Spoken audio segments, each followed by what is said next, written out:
ẹ̀yin fáǹsì mi fídíò tí mo drop lánàá nípa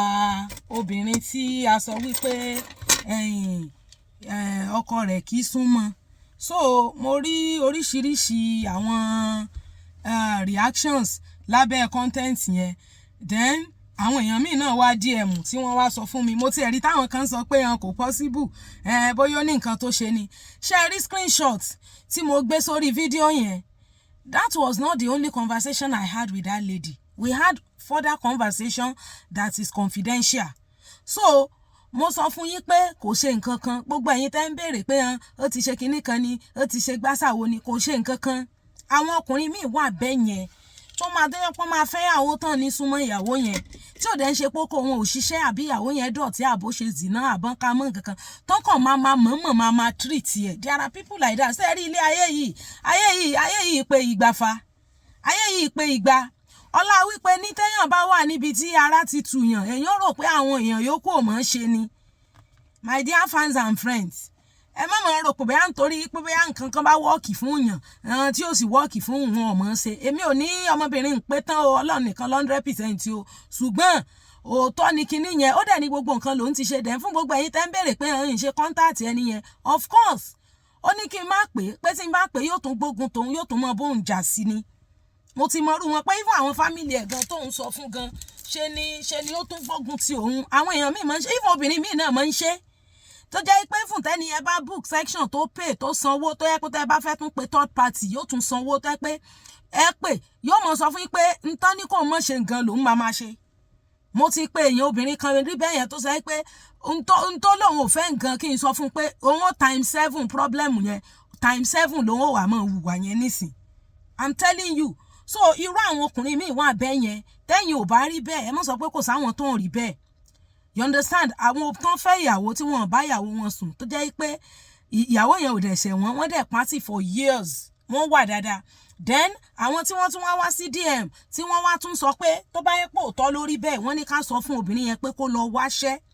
kó lọ máa ṣiṣẹ́ dó èmi àti ẹ̀ ò sọ̀rọ̀ dé level ṣẹ́ níṣẹ́ àbí òye yín sìn èèyàn kan tó lóun ti experience irú ẹ̀ rí ló wá ń sọ fún mi wípé àwọn possible things tó lè fà nìyẹn wípé ìgbà kan wà táwọn òṣìṣẹ́ táwọn ò sàbọ̀ tó ṣe wípé ọkọ ló ń ṣe gbogbo nǹkan pọ́kọ yẹn àwọn ò wà appeal sí rárá kò ní fi hàn kì í ṣe dáadáa sàn pé ṣùgbọ́n gbà tó di pọ́ lọ́n ṣèyanu táwọn náà ríṣẹ́ tí gbogbo ẹ̀ make sense pé fúnra rẹ̀ ló kó wábi táwọn wà wípé torí gbà yẹn ó ti abandon àwọn táwọn wò pé àwọn ò ní important kankan mọ́ nínú life ẹ̀ àwọn ní láti lọ bòmí ìlọmọ gbé bẹ́ẹ̀ pé because ibi téèyàn wà tán fẹ̀yàn bẹ́ẹ̀ téèyàn wà relevant pé ṣùgbọ́n gbà tó di pọ́n lọ́n ṣèyanu táwọn ríṣẹ́ tẹ́ pé owó tán ń gbà gan tún ju ti ọkùnrin ọ̀hún lọ fúnra ẹ̀ ló wá wọn wá ó rí i pé àwọn ti ra tẹlifíṣàn ńlá sílé bẹ́ẹ̀dì gbogbo àwọn nǹkan àwọn ti furnish inú ilé yẹn tó ti wà òkè pé ní ìsìn ojoojúmọ́ báyìí làwọn ọmọ bára wọn sùn táwọn ọmọ ń bára wọn sùn steadily pé ṣùgbọ́n àwọn obìnrin míì wà tó ṣe pálára ẹlẹ́dẹ̀ ni wọ́n tẹ́ bá ti súnmọ́ wọn báyìí wọ́n lè bíbẹ̀ rìn tẹ́ bá máa súnmọ́ wọn lè bíbẹ̀ ta tó máa bímọ lọ́dọọdún tó ò dẹ̀ níṣẹ́ kankan tó ń ṣe. Obìnrin kan náà sọ wípé ó dákú ní court kan nílọrin lánàá mo post fídíò yẹn sórí page mi pé torọ́kọ ẹ̀ fẹ́ divorce ẹ̀ ó dákú pé after tó ń ti bímọ 6 ó bímọ 6 fọkùnrin bóyá ò ṣiṣẹ́ kò sí bírú ọkùnrin ò ṣe ní abandon rẹ̀ so àwọn tírú ẹ̀ ti ṣe rí so gbogbo ẹ̀yin tẹ́ ń sọ̀rọ̀ comment section pé irá ló ń pa there is something fishing kò sí nǹkan kan tó fishing o kò sí nǹkan kan tọmọbìnrin yẹn ṣe fún máa yẹn àgbàlagbà ní ẹ o fọmọdé o bọmọ tó fẹ́ sùn kí ni ìtumọ̀ yẹn kì í ṣe pé ó darúgbó náà age gap wọn náà ojú bóyá bíi ọdún bóyá bíi 10-15 years gap náà ni ìyẹn ò tí ì pọ̀ jù ìyẹn 34 the other one 50 something no 50 ní ọkùnrin so kò tí gap yẹn ò wide jù ó mọ̀ọ́mọ̀ wicked ọmọ yẹn ni ọmọ kékeré tó bá ti ẹ̀já gbàlagbà tẹ́ fẹ́ ra yín láti kékeré àmọ́ pé ẹ ti jọ dàgbà pọ̀ so kò ṣẹ́ máa yẹn kò ṣẹ́ the only thing tí mo kàn ń suspect ni wípé àwọn tírú ẹ̀ ti ṣe rí àwọn obìnrin tírú ẹ̀ ti ṣe tẹ́ pé ọkọ fẹ́ wọn ọkọ ò bá wọn sùn for years tó dẹ̀ ń gbọ́ bùkátà ilé ń sanwó ilé sanwó ọmọ sanwó oúnjẹ yóò ṣe yóò fi lìgáàsì yóò sanwó àwọn waste management kó lẹ́kọ̀ọ́ dẹ̀ tì sẹ́wọ́n àmọ́ kó dọ̀tí hùn gbogbo ẹ̀nà ní mọ̀ ń ṣe ṣùgbọ́n kò ní fọwọ́ kà wọ́n táwọn sì ti bímọ fún àwọn òṣìṣẹ́ àwọn òró so àwọn obìnrin tán ti wá experience irú ẹ̀ náà rí wọ́n wá ń wá DM wọ́n wá ń suggest possibility tó lè fà á náà wá ń sọ fún mi wípé ó ti ṣàwọn náà rí pé gbà yẹn àwọn ò níṣẹ́. So àwọn obìnrin míì wà báńtó ṣe pé wọn ò níṣẹ́ kankan tán ń ṣe lẹ́yìn kan sùn kàn jí kan dáná kan dóko kan sì bímọ. Ọkùnrin tó bá wáyé pé the only thing you can do is to give birth to children nìkan ni impact tó ń ṣe nínú ayé ọkùnrin yẹn, you are adding bùkátà to that ọkùnrin. Tó bá yá òbó ẹ lè máa appeal sí mọ́ pé eléyìí kéèyàn tó bá sùn ó ti bímọ kò dẹ̀ ní nǹkan kan tí ó fi help. Ìyẹn lè mú kọkùnrin kó ṣe kíni kó wà pissed off, kó wà tired, kó mọ̀ sùn mọ́ obìnrin mọ́. Then tóbìnrin bá tún dọ̀tí gbogbo alámọ̀ pé òórùn máa ń pa okó. Òórùn máa ń pa okó ni okó tó bá yẹ pé ó rọ́jú dìde náà tẹ́lẹ̀tẹ́lẹ̀ ní tó tún wá ń rùn put off lòórùn máa ń jẹ́ fún ọkùnrin. So àwọn tírú ẹ̀ ti ṣe náà sọ fún mi pé ní tí máa ń fàánù pé tí ò bá ti ṣiṣẹ́ lọ́wọ́ ẹ̀ tí ò sí nǹkan kan tó ń ṣe, especially tọkọ yẹn tún ti wá lójú ń ta tó ẹni yẹn dẹ̀ wá òun wà financially strong ní tiẹ̀, ó ṣeé ṣe kọ́kọ́ yẹn máa appeal sí eléyìí. Mọ́ṣẹ́ mọ̀ pé ọ̀rọ̀ ilé ayé kò sí standard formula. There is no standard formula. Nǹkan tó work fẹ́ nìkan lè mọ́ work fẹ́ lómi. But most àwọn tán wá bá mi DM lórí ọ̀rọ̀ pé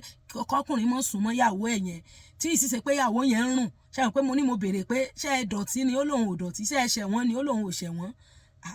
Sóko wọn ò ṣiṣẹ́ ni olóko wọn ń ṣiṣẹ́. Olóko wọn ń ṣiṣẹ́ pé kódà kò sẹ́ni tóun ò ti bẹ̀ sí wọn wọn dáhùn. Tẹ́mi tí ẹ̀ ní èmi lè bọ́ ọbì hàn lémi gẹ́gẹ́ bí ẹnìkan ń bọ́ ọbì hàn ó ní bo ó náà tún gbógun tọ̀ táwọn sí ni ọkùnrin míì wà bẹ́ẹ̀. So gbẹ̀yìn tẹ́ ń sọ pé kó jẹ́wọ́ ó ní tó ṣe ó ní tó níwà tó wù tó bá sì ṣe pé ó wà burúkú náà ni nevertheless as long as tó sì ń gbá bí òrùlé máa yẹn ìyàwó ẹ̀ ló sì ṣe. So kò sọ́kùnrin kankan tó yẹ kó pa obìnrin tì. Bá a ṣe sọ pé as long as tí obìnrin bá ń gbá bí òrùlé ọkùnrin yẹn ti ní license láti bárú obìnrin bẹ́ẹ̀ yẹn sùn ìyàwó ẹ̀ ni. Bẹ́ẹ̀ náà ni obìnrin tó ń gbá bí òrùlé rẹ̀ nígbà tó kọ́ lẹ̀ yẹn o ò lè pátì even kó lójú ń bò mí kó níyàwó mi gan kó lẹ́lò mi gan ó balance ni ó máa strike balance ni o ò lè sọ bẹ́ẹ̀ nítorí pé kò sí logistic tó yẹ kó mú kọkùnrin mọ́ gbó pamọ́. So nǹkan táwọn èèyàn sọ fún mi nìyẹn pé bóyá kò níṣẹ́ ni tó dẹ̀ jẹ́ pé jojúmọ́ anytime tó bá ti súnmọ́ báyìí lóyún á dúró. Ẹ mọ̀ pọ́n mi wà báyìí especially tó máa ń ní short cycle tó máa ń ní short menstrual cycle yẹn they can get pregnant at any time of the month. Wọ́n lè máa ṣe nǹkan oṣù lọ́wọ́ kan sí lóyún tó máa menstruate tó máa ovulate láwọn tó máa ní cycle wọn máa ń short. So àwọn obìnrin míì wà báńdọ́ pé kẹ́ tó súnmọ́ wọn oyún ti dúró kẹ́ tó sọ pé ó lè jẹ́rú èèyàn yẹn ni tí ò dẹ̀ níṣẹ́ tí ò lábọ̀ pé ó lè ṣe ń tó fà á nìyẹn tí ọkọ yẹn fi ṣe kíni tí ò fi súnmọ́ mọ́. So gbogbo ẹ̀yin ọkùnrin tẹ́ ẹ fẹ́ yàwó tẹ́ ẹ bá yàwó yín sùn ìwà burúkú lẹ̀ ń wù kódà nǹkan tọkùnrin lè ṣe obìnrin ò lè ṣe kódà ọkùnrin lè fẹ́ yàwó míì ní ìsìn ó lè decide pé òun fẹ́ yàwó kejì ẹni tí ó bá tẹ́ lọ́rùn wàhálà tẹ́ni nù obìnrin ò lè lọ́kọ méjì pọ̀ ẹ wàá fẹ́ yàwó ẹ pa ìyàwó tiẹ̀ ní báyàwó sùn wọ́n tún wá lẹ́ ń follow tèmi ẹ mọ̀ follow tèmi o ọkùnrin tó bá ti mọ̀ pé wà burúkú lòun ọmọ wù síyàwó ọmọ wulẹ̀ follow page tèmi wọ́n ọkùnrin gidi la wà ń fẹ́ ń bí ìsìn ọkùnrin tí wọ́n mọ̀ wà burúkú tẹ́ bá lọ wo comment section yẹn ẹ rí i pé àwọn ọkùnrin ibẹ̀ gan wọn believe pé irú ẹ̀ ṣẹlẹ̀ pé so èèyàn kan lè wà tí yóò fẹ́ yàwó tí ò ní báyàwó sùn kódà it is well with us. Landless homes and properties ẹjọ́ ẹ mọ̀jà gbàgbé ṣé àmọ̀ pé gbogbo doubt láti mú kúrò lásìtì ìgbà tá a ti lọ sí Ìbàdàn àwọn kan ti gbọ́n gbogbo àwọn ilẹ̀ àwọn shop tá polówó yẹn àwọn èèyàn ti ń wò wọ́n ti ń rà níjọ́ yẹn gan bá a ṣe ń padà bọ̀ ní base wa ojú ọ̀nà báyìí la wà táwọn fans mi ti ń pè táwọn èèyàn ti ń sanwó fún àwọn shops àti fún àwọn ilẹ̀ yẹn.